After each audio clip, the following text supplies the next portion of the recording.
left function, right function, you have to take same way. It's a really good example. Limit extending to pi by 2.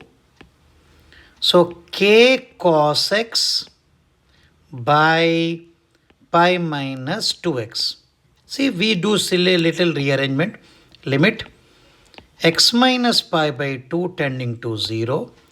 We can write rate k sine pi by 2 minus x, which is cos x. Similarly, take 2 common, we get pi by 2 minus x. So what we observe? X minus pi by 2, we write it as h. H is tending to 0.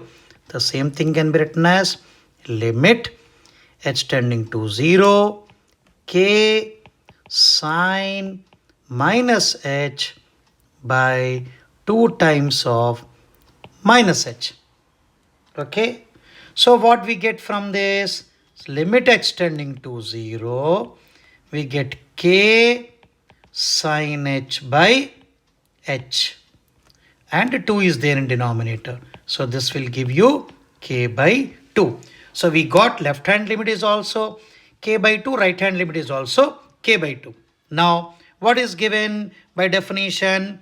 So left hand limit is equal to right hand limit is equal to value of function. So we already got left hand limit, right hand limit as k by 2. They gave you value the function as 3. Value the function is 3. So k is equal to 6.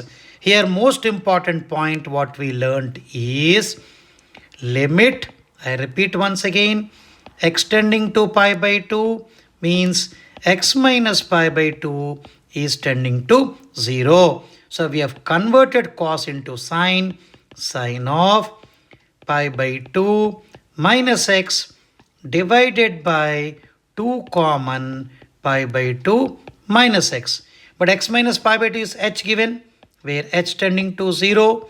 So this becomes limit h tending to 0, k times of sine, because it is reverse written, minus h by minus h, which is equal to k times limit h tending to 0 sine h by h, which will give you 2 is of course there in denominator.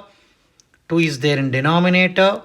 So we get k by 2, which is equal to 6. Therefore, k is equal to 3, sorry. So k equal to 6. Function is continuous.